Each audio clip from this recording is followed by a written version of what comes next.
বন্ধুরা, মালয়ালম সিনেমা দক্ষিণ ভারতের ইন্ডাস্ট্রিকে একের পর এক চমক দিয়ে যাচ্ছে। আজকে আমি এক্সপ্লেন করতে যাচ্ছি মালয়ালম ইন্ডাস্ট্রির এক সাসপেন্স মুভির, যা কিছুদিন আগে মুক্তি পেয়েছে আর মুক্তি পাওয়ার সাথে সাথে খুবই জনপ্রিয় হয়ে উঠেছে। কাহিনীটি এমন এক জঙ্গলের যেখানে অনেক বানর আছে, আর টিভিতে খবর আসছে যে এক বানরের হাতে পিস্তল দেখা গেছে। তারপর গুলির শব্দ আসে এবং পুরো পুলিশ স্টেশন কাঁপতে থাকে, কারণ মাটির নিচ থেকে একটি কঙ্কাল পাওয়া যায়, যা মানুষের নয়, বানরের। এই পুরো এলাকার আরেকটি বিষয় হচ্ছে এখানে ইলেকশন চলছে, এবং এই কারণে যেসব মানুষের কাছে বন্দুক আছে তাদেরকে সেটা পুলিশের কাছে জমা দিতে হবে। এই সিনেমার মধ্যে এমন এক ব্রিলিয়ান্ট অভিনয় আছে যেটা তুমি হয়তো জীবনে কোনো অভিনেতাকে এভাবে কাজ করতে দেখোনি। 2 ঘন্টার এই সিনেমা সবকিছু চোখের সামনে ঘটলেও আমরা কিছুই দেখতে পাই না। বেশি সময় নষ্ট না করে চলো এক্সপ্লেন করি। সিনেমা পাগল নিবেদিত কৃষ্কিন্দা কান্ডম। সিনেমার শুরুতে আমরা একটি পুলিশ স্টেশনের দৃশ্য দেখি, যেখানে জানা যায় যে সামনে ইলেকশন আসছে। যাদের কাছে বন্দুকের লাইসেন্স আছে তাদের বন্দুকগুলি নির্বাচন শুরু হওয়ার আগেই পুলিশ স্টেশনে জমা দিতে হবে।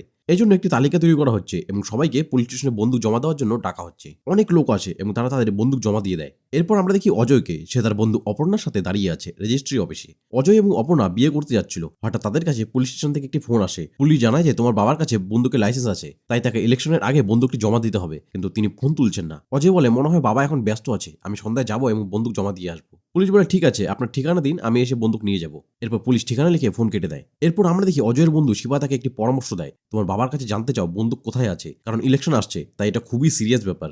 অজয় যখন তার বাবাকে ফোন করে, তার বাবা জানায় এখনো আমি বন্দুক খুঁজছি। অজয় তাকে বলে, প্লিজ ভালো করে খুঁজে দেখো, কারণ পুলিশ স্টেশনে এটি জমা দিতে হবে। তার বাবা বলে, ঠিক আছে, আমি খুঁজে নেব এবং জমাও করে দিব, তুমি ফোন কেটে দাও। এই বলে তার বাবা ফোন রেখে দেয়। এই কথাগুলো শিবা শুনছিল এবং সে অজয়কে বলে, সবচেয়ে ভালো হবে তুমি যদি পুলিশ স্টেশনে বন্দুক হারিয়ে যাওয়ার একটি রিপোর্ট দাও, কারণ যদি বন্দুকটি হারিয়ে যায় আর সেটা ব্যবহার করে কোনো ক্রাইম করে, তাহলে কিন্তু প্রথমে তোমাদের উপরই সন্দেহ আসবে। অজয় বলে, বাবা কেমন ব্যবহার করলো তুমি তো দেখলে, আমি তার সাথে এমনভাবে কথা বলতে পারি না। তিনি বন্দুক খুঁজছে, আশা করি খুঁজে পেয়ে যাবে, আগে এই কাজ শেষ করি। এরপর আমরা দেখতে পাই তারা রেজিস্ট্রি ও অন্যান্য কাজ সেরে বাড়ি ফিরে আসে, কিন্তু সেই সময় আমরা দেখি যে পুলিশ অফিসার ঠিকানা নিয়েছিল সে অজয়ের বাড়িতে পৌঁছে গেছে। পুলিশ অফিসার অজয়ের বাবা অপ্পুকে প্রশ্ন করতে শুরু করে। অপ্পু সবকিছু সত্যি সত্যি বলে দেয় যে তার বন্দুক হারিয়ে গেছে। পুলিশ অফিসার তার বাড়ি তল্লাশি করে। এই সময় অজয় বাড়ি পৌঁছায় এবং আমরা জানতে পারি যে অপ্পু একজন আর্মি অফিসার ছিল, আর অজয় নিজেও ফরেস্ট ডিপার্টমেন্টে কাজ করে। পুলিশ অফিসার এরপর অজয়কে কিছু কথা শোনায়, আপনি মিলিটারিতে কাজ করেছেন আর আপনি ফরেস্ট ডিপার্টমেন্টে কাজ করেন, অথচ বন্দুক কিভাবে রাখতে হয় এটা আপনাদের জানা নেই। নির্বাচন চলছে, যদি কিছু হয় তাহলে আপনারাই প্রথমে সন্দেহের তালিকায় হবেন। এটা শুনে অপ্পু রেগে যায় এবং বলে, ঠিক আছে, আমি মিসিং রিপোর্ট লিখিয়ে দিব। আপনারা যদি চান তবে ইলেকশনের সময় আমাকে সার্ভিলেন্সে রাখতে পারেন, যাতে আমি কোনো অপরাধ না করি। পুলিশ অফিসার এসব শুনে মিসিং রিপোর্ট ফাইল করে দেয়। রাতে অজয় একটু রিল্যাক্স হয়ে চিন্তা করতে থাকে, আজকে আমার বিয়ে হয়েছে, তাই অপর্ণাকেও একটু সময় দেওয়া উচিত। তারা দুজন কথা বলছিল,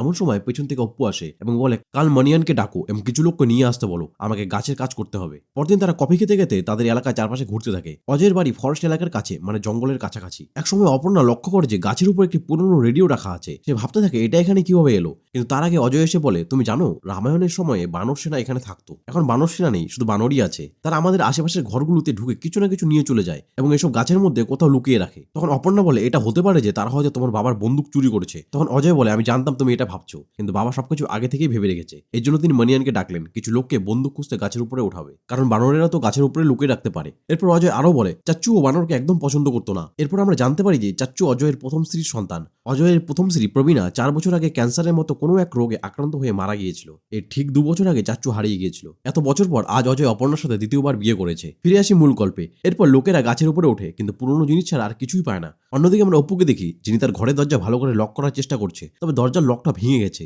তারপরও সে দরজাটিকে কোনোভাবে আটকে গাড়ি নিয়ে বেরিয়ে যায়। পথে প্রচুর ট্রাফিক থাকে। একটি কনস্টেবল তাকে দ্রুত গাড়ি পাশ কাটাতে সাহায্য করে এবং অপু একটি ফরেস্ট এলাকায় পৌঁছায়। এখানে আমরা সুমনকে দেখি, যে ফরেস্ট ডিপার্টমেন্টে গার্ডের কাজ করে। এর পাশাপাশি সুমন অবৈধ মদও বিক্রি করে। অনেক মানুষ তার কাছে মদ কিনতে আসে। অপু সুমনের কাছে আসে এবং তাদের মধ্যে বেশ ভালো সম্পর্ক রয়েছে। মনে হয় তারা অনেকদিন ধরে একে অপরকে চিনে। অন্যদিকে আমরা অজয়কে দেখি, যে তার হারানো ছেলেকে খুঁজে বেড়াচ্ছে। সে তার এক বন্ধু যে পুলিশ ডিপার্টমেন্টে কাজ করে, তার থেকে সবসময় মিসিং শিশুর সম্পর্কে খোঁজ রাখে, বিশেষ করে এমন কোনো ছেলে যে চাচ্চুর মতো দেখতে হতে পারে বা তার কোনো ক্লু যদি পাওয়া যায়। এরপর অজয় অফিসে যায় এবং সেখানে তার সহকর্মীরা তার হানিমুন সম্পর্কে মজা করতে থাকে। তখন অজয়ের এক বন্ধুর কাছে ফোন আসে, যেখানে তাকে জানানো হয় যে ফরেস্ট এলাকায় বোমার আওয়াজ শোনা গেছে। এরপর ফরেস্ট ডিপার্টমেন্ট এবং গ্রামবাসীরা সবাই সেখানে পৌঁছায়। গ্রামবাসীদের সুমনের উপর সন্দেহ তৈরি হয়, কারণ অনেক বছর আগে সুমন নকশালদের সাথে কাজ করত এবং বিস্ফোরক ও বোমা তৈরি করত। গ্রামবাসীদের মতে সুমন সবচেয়ে বড় সন্দেহভাজন, কারণ তার অতীতে এসবের অভিজ্ঞতা ছিল। তবে ফরেস্ট ডিপার্টমেন্ট এবং পুলিশ যখন তদন্ত করে, তারা বুঝতে পারে যে এটা কোনো বোমার আওয়াজ না, আসলে এটা একটি পিস্তলের গুলির আওয়াজ। অজয়ের মনে সন্দেহ জাগে যে এটা তার বাবার বন্দুক থেকে চলে থাকতে পারে, হয়তো তার বাবার বন্দুকের বুলেট অন্য কেউ ব্যবহার করছে।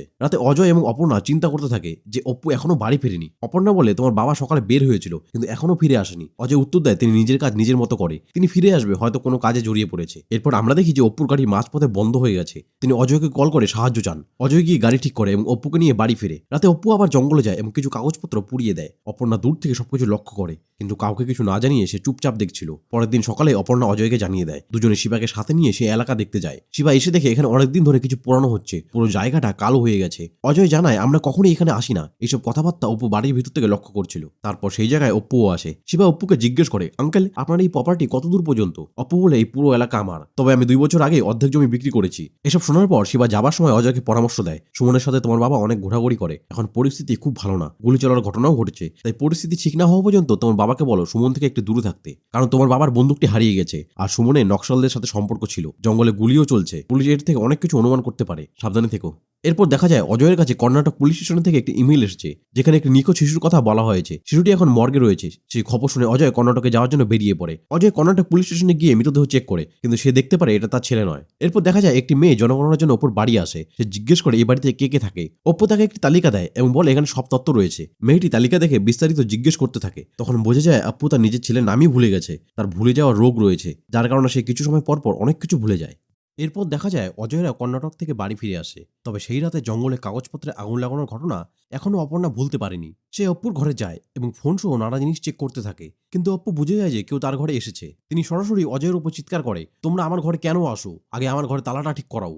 অজয়ের বাবা রুম থেকে বেরিয়ে গেলে অপর্ণা বলে তোমার বাবার ফোনে মাত্র 10টি নাম্বার আছে আর তিনি নোট লিখে রাখেন। অজয় রেগে গিয়ে বলে তুমি কেন তার ঘরে গেছো? তিনি পছন্দ করে না যে কেউ তার রুমে ঢুকুক। অপর্ণা উত্তর দেয়, গতকাল রাতে তাকে জঙ্গলে কিছু পুরাতে দেখেছি, সন্দেহ হয়েছিল তাই গেছি। এর সঙ্গে অপর্ণা অপুর ঘর থেকে কিছু ট্যাবলেট নিয়ে আসে এবং অজয়কে দেখিয়ে বলে এই ট্যাবলেটগুলো মানসিকভাবে অসুস্থ রোগীরা নেয়, তোমার বাবা এগুলো কেন খাচ্ছে? অজয় তখন তাকে ফ্ল্যাশব্যাকে তার বাবার কিছু বিষয় বলে। অজয় বলে আমার বাবা ভুলে যাওয়ার রোগে ভুগছে, আমার ছেলে চাচ্চুরও এই রোগ ছিল, তখনই আমি জানি বাবারও এই সমস্যা। পরে আমি বাবাকে ডাক্তার দেখাতে বলেছিলাম, কিন্তু তিনি রেগে গিয়ে বলেন আমি ডাক্তার দেখাবো না, আমি নিজেই ভালো হয়ে যাব।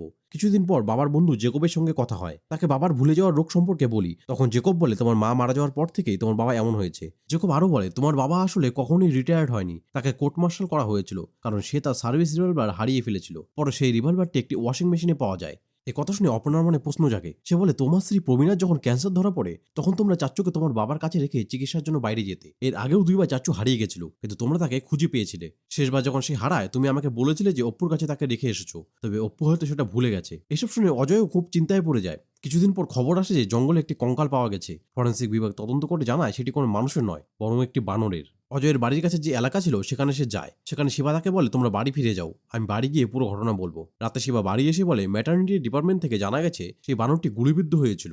অবাক করার বিষয়, আজ থেকে 2 বছর আগে তোমার বাবা এই জমি বিক্রি করেছিল। এর আগে জমি পুরোপুরি তোমাদেরই ছিল। শিবা আরও বলে যে গুলি বানরের দেহে পাওয়া গেছে তা .35 ক্যালিবারের। এটি আপ্পু সারে বন্দুকের হতে পারে, যা এখন হারিয়ে গেছে। এর আগে তার নাতি 3 বছর আগে নিখোঁজ হয়ে গিয়েছিল। অন্যদিকে আমরা দেখি অজয়ের বাবা আপ্পু চাচু নিখোঁজ ঘটনার খবরে পেপার কাটিং দেখছিল। এরপর দেখা যায় একদিন অজয় গাড়ি নিয়ে বেরোয়। যখন সে জঙ্গলের ভেতর দিয়ে যাচ্ছিল তখন দেখে তার বাবা আবার সুমনের সঙ্গে কথা বলছে। পরে যখন সে তার বাবাকে জিজ্ঞেস করে, তার বাবা বলে আমি এখানে শুধু একটু ঘুরতে এসেছি। সুমনের ব্যাপারে জিজ্ঞেস করলে তিনি বলে আমি কারোর সঙ্গে দেখা করিনি। এরপর অজয় তার বাবাকে বাড়ি নিয়ে আসে। কিছুদিন পর দেখা যায় আপ্পু হাসপাতালে যায় এবং কিছু বিলের হিসাব নিতে থাকে। পরে বাড়ি ফেরার পথে তিনি মাঝ রাস্তায় গাড়ি থামিয়ে দেন এবং ভুলে যান যে কোনটা বাড়ির দিকে যাওয়ার রাস্তা। তখন গ্রামের একটি পাবলিক বাস দেখে গাড়ি নিয়ে সেই বাসের পেছনে পেছনে যান এবং বাড়ি পৌঁছান। বাড়িতে পৌঁছে অপ্পু দেখে এক ব্যক্তি দাঁড়িয়ে আছে। লোকটি নিজেকে অপুর বন্ধু এবং তার নাম অমৃত বলে পরিচয় দেন। তিনি বলেন আমি তোমার সঙ্গে সেনাবাহিনীতে কাজ করেছি। অপ্পু ঘরে ঢুকে তার পুরনো নোট বের করে আনে এবং অমৃত সম্পর্কে যা যা লেখা ছিল তা খুঁজতে থাকে। প্রথমে সব ঠিকঠাক মনে হলেও পরে যখন সে নোটের পৃষ্ঠা উল্টায় তখন সে বুঝতে পারে লোকটি কোনো সেনা সদস্য নয়, সে মিথ্যা বলছে। নোটে লেখা ছিল এই ব্যক্তি যা বলবে তা মিথ্যে হবে, তাই কখনো তার কথায় বিশ্বাস করো না। এরপর আপ্পু এবং অমৃতের মধ্যে হাতাহাতি শুরু হয়। ঠিক তখনই অজয় সেখানে এসে যায়। এই সময়ের মধ্যে যা কিছু ঘটে অপ্পু সব ভুলে যায়, তবে অমৃত বুঝে যায় যে অপ্পু তার সম্পর্কে কিছু জানে না। পরিস্থিতি স্বাভাবিক করে অজয়কে বিদায় জানিয়ে অমৃত সেখান থেকে চুপচাপ চলে যায়। পরে পুলিশ স্টেশনে একটি পুরনো ছবি আসে যা একজন ফটোগ্রাফার তুলেছিল। ছবিটিতে দেখা যায় যে মৃত বানরের পাশে একটি বন্দুক রয়েছে। একজন কনস্টেবল বন্দুকটি দেখে চিনতে পারে এবং বলে এটা তো অপ্পু স্যারের বন্দুক। অপ্পুকে ডাকা হয় এবং বন্দুকের বিষয়ে জিজ্ঞেস করা হয়। অপ্পু স্বীকার করে যে এটি তার বন্দুক, তবে পুলিশ সিদ্ধান্ত নেয় এটি বাইরে জানলে মানুষ আতঙ্কিত হবে, তাই বিষয়টি গোপন রাখা হয়। এরপর অপ্পু বাড়ি ফিরে কিছু কাগজ কেটে জঙ্গলে গিয়ে পুড়িয়ে দেয়, কিন্তু এবার অপর্ণা তাকে ফলো করে। যখন অপ্পু কাগজ পুড়িয়ে দূরে যায় অপর্ণা সেই পুরনো কাগজ আনতে যায়। ঠিক তখনই অপ্পু ফিরে আসে এবং তাদের মধ্যে হাতাহাতি শুরু হয়। দূর থেকে অজয় সবকিছু দেখে দ্রুত সেখানে যায়। হাতাহাতির মধ্যে তার মাটিতে পড়ে যায়। এত কিছু ঘটে যাওয়ার পর অপ্পু আবার সব ভুলে যায়। এবং তাদের দুজনকে বকাঝকা করে বলে তোমাদের সমস্যা থাকলে ঘরে গিয়ে মেটাও। অপর্ণা অজয়কে বলে তোমার বাবা কিছু বড়সড় পরিকল্পনা করছে। এরপর তারা সুমনের কাছে যায় এবং জিজ্ঞেস করে আমার বাবা তোমার সঙ্গে কেন দেখা করে। সুমন ফ্ল্যাশব্যাকে যায় এবং বলে একদিন আমি জঙ্গলের ভিতর দিয়ে যাচ্ছিলাম, সেখানে আমি তোমার বাবাকে দেখি, তার সঙ্গে তোমার ছেলে চাচুও ছিল। সেখানে একটি বানরের লাশ পড়েছিল আর তাতে বন্দুকের গুলির চিহ্ন ছিল। সুমন জানায় তোমার বাবা আমাকে বলেছিল এই বন্দুকটি আমার নাতি চুরি করে নিয়ে যায় এবং সেফটি লক খুলে একটি বানরকে গুলি করে। আমি যখন চাচুকে জিজ্ঞেস করি তোমার মা বাবা কোথায়, তখন সে বলে আমি জানি না। সেদিন পরিস্থিতি সামলানোর জন্য আমি কাউকে কিছু বলিনি, বানরটিকে চুপচাপ মাটির নিচে পুঁতে দিয়েছিলাম। তারপর তোমার বাবা ঘটনাটি ভুলে গেছিল। কিছুদিন পর তিনি আমার কাছে এসে বলেন যে তার বন্দুক হারিয়ে গেছে। তখন আমি তাকে পুরো ঘটনাটা আবার বলি, তবে কিছুক্ষণ পর তিনি আবার সব ভুলে যায়। এরপর থেকে তিনি বারবার আমার কাছে আসতে থাকে আর আমি বারবার তাকে ওই দিনের গল্প বলি। অন্যদিকে পুলিশ আপ্পুকে থানায় নিয়ে যায় জিজ্ঞাসাবাদের জন্য। পুলিশ জানতে চায় কিভাবে বানরটি গুলিবিদ্ধ হলো আর তোমার নাতি কিভাবে নিখোঁজ হলো। অন্যদিকে অপর্ণা আপ্পুর ঘরে কিছু প্রমাণ খুঁজে পায়। পুরানো নোটে লেখা ছিল বন্দুকটিতে মোট 6টি গুলি ছিল, যার মধ্যে 2টি গুলি নেই। এখন প্রশ্ন উঠে দ্বিতীয় গুলিটি কোথায়। অপর্ণা বারবার এই বিষয়টি নিয়ে ভাবতে থাকে। অন্যদিকে অজয় অমৃতকে নিয়ে থানায় আসে। সেখানে অমৃত স্বীকার করে আমি কোনো সেনা কর্মকর্তা নই, আমি একজন ডাক্তার, আসলে আমি আপ্পুর থেরাপিস্ট। তিনি যখন আতঙ্কে ভোগেন তখন সবকিছু ভুলে যান। অমৃত আপ্পুর মেডিকেল হিস্ট্রি দেখিয়ে প্রমাণ করে যে তার চিকিৎসা চলছে। সবকিছু শুনে এবং বুঝে পুলিশ আপ্পুকে মুক্তি দেয়। তবে সিনিয়র পুলিশ কর্মকর্তারা আলোচনা করতে থাকে তার কাছে এতদিন ধরে গানের লাইসেন্স কিভাবে ছিল, সময় মতো ব্যাকগ্রাউন্ড চেক করা হয়নি কেন, যদি এটি বাইরে প্রকাশ পায় তাহলে আমাদের বিভাগের মান সম্মান শেষ হবে। এমন একজন মানসিক সমস্যাগ্রস্ত ব্যক্তির হাতে বন্দুক থাকা উচিত না। অজয় আপ্পুকে বাড়ি নিয়ে আসে, কিন্তু আপ্পু আবারও জানতে পারে যে কেউ তার ঘরে ঢুকেছিল। সে রেগে গিয়ে অজয়ের উপর চিৎকার করে, তবে অজয় ও অপর্ণা কিছুই বলে না। অপর্ণা ডাক্তারকে জিজ্ঞেস করে এটা কি সমস্যা। তিনি তার পুরনো স্মৃতি ভুলে যাওয়ার জন্য ছবি, পেপার কাটিং ইত্যাদি পুড়িয়ে দেয়। অজয় অপর্ণার দিকে তাকে জিজ্ঞেস করে বাবার ঘরে কেন গেছিলে। এরপর অপর্ণা একটি বন্দুক বের করে দেখিয়ে বলে এই বন্দুকটিকে চিনতে পারো, এটি তোমার বাবার ঘর তল্লাশি করার সময় আমি এটা পেয়েছি। অজয় পুরো বিষয়টি শুনে একবারে চুপ হয়ে যায়। অপর্ণা আরও বলে যে ছবি পুলিশ পেয়েছে যেখানে বানরের হাতে বন্দুক ছিল সেটি নকল, আর তোমার বাবা এটা জানতো, কিন্তু সে বন্দুকটি পুলিশকে কেন দেয়নি, কিছু তো তোমার বাবা এবং তুমি লুকাচ্ছ। এরপর অজয় বলে তোমাকে আগেও বলেছিলাম চাচ্চু শেষবার তার দাদু মানে আমার বাবার সঙ্গে ছিল। যখন আমি বাড়ি ফিরি তখন থেকে চাচ্চু আর নেই, তবে আমি বাবার উপর দোষ দিইনি, কিন্তু আমার বাবা নিজেকে দোষী মনে করতো, তাই সে বারবার তদন্ত করার চেষ্টা করত। পেপার কাটিং ও নানা সূত্র থেকে ক্লু খুঁজে বের করার চেষ্টা করত যাতে সত্যিটা জানতে পারে। তিনি বারবার এভাবে ক্লু পেত, সত্য বের করত, কিন্তু প্রতিবার প্রমাণগুলো পুড়িয়ে দিত। অপর্ণা জিজ্ঞেস করে তাহলে কি তুমি জানো কে আসল অপরাধী, যদি না জানো তাহলে তুমি মিথ্যে বলছো। অজয় চুপ হয়ে যায় এবং কাঁদতে শুরু করে। এরপর সে বলে সেদিন প্রবীণাকে ডাক্তারের কাছ থেকে নিয়ে এসে আমি বাড়ি ফিরিনি, আমি বাজারে যাই। বাজার থেকে ফিরে এসে দেখি প্রবীণা চুপ হয়ে বসে আছে আর তার সামনে চাচ্চু পড়ে আছে, যার শরীর থেকে রক্ত বেরোচ্ছে, আর পাশে পড়ে আছে আমার বাবার বন্দুক। অজয়ের কথা কাঁপতে থাকে। সে বলে প্রবীণা আমাকে জানায় বাবার বন্দুক নিয়ে খেলতে খেলতে চাচ্চু নিজেই দুর্ঘটনাবশত মারা যায়। এই ঘটনা দেখার পর প্রবীণা এক প্রকার মানসিক আঘাতে ভুগতে থাকে। আমি তাকে দ্রুত ডাক্তার দেখাতে নিয়ে যাই এবং হাসপাতালে ভর্তি করি। তারপর বাড়ি ফিরে এসে দেখি চাচ্চুর দেহ আর নেই, আর আমার বাবা ডাইনিং টেবিলে বসে নর্মালি খাবার খাচ্ছে, যেন কিছুই ঘটেনি। আমি কিছু বলার অবস্থায় ছিলাম না, তবে আমি জানতাম আমার বাবা সমস্ত প্রমাণ মুছে ফেলেছে, তিনি সবকিছু ভুলে গেছে। কারণ এই ঘটনা দেখে তিনি আতঙ্কিত হয়ে পড়ে। আতঙ্কের কারণে তার ভুলে যাওয়ার রোগ আরও বেড়ে গেছিল। পরিবারকে বাঁচানোর জন্যই তিনি চাচ্চুর দেহ লুকিয়ে রেখেছিল এবং সব প্রমাণ নষ্ট করেছিল। আর সেই দিন থেকে তিনি নিজেকে এই ঘটনার জন্য দোষারোপ করে আসছে। প্রতিবার তিনি এই ঘটনার তদন্ত করেন, কিন্তু যখন বুঝতে পারেন যে তার পরিবারের মানুষই এতে জড়িত, তখন সব প্রমাণ পুড়িয়ে দেন। এটি এক ধরনের লুপ হয়ে দাঁড়িয়েছে। তিনি ঘটনা সমাধান করেন, দোষী সম্পর্কে জানতে পারেন এবং তারপর প্রমাণ নষ্ট করেন। প্রবীণা এই মানসিক চাপ সহ্য করতে না পারে কিছুদিন পর আমাকে ছেড়ে চলে যায়, কিন্তু আমার বাবা আজও আমাকে রক্ষা করার চেষ্টা করে যাচ্ছে। দোষ জারি হোক আমার সন্তানের বা আমার, তিনি চান না যে একটি ভুলের জন্য আর কেউ ক্ষতিগ্রস্ত হোক। তার ভুলে যাওয়ার রোগ থাকলেও তিনি আমাদের রক্ষা করেছেন। এরপর দেখানো হয় আপ্পু আবারও এই ঘটনার তদন্ত সমাধান করেছেন এবং সমস্ত প্রমাণ পুড়িয়ে দিচ্ছেন। ঠিক সেই মুহূর্তে পিছন থেকে অজয় এগিয়ে গিয়ে তাকে জড়িয়ে ধরে। এই দৃশ্যের মধ্য দিয়ে কিষ্কিন্ধা কান্ডাম সিনেমাটি শেষ হয়। ভিডিওটি শেষ পর্যন্ত দেখার জন্য সবাইকে অনেক ধন্যবাদ। যদি আমার ভিডিওটি তোমাদের ভালো লাগে তাহলে চ্যানেলটি অবশ্যই সাবস্ক্রাইব করে দিও। ধন্যবাদ।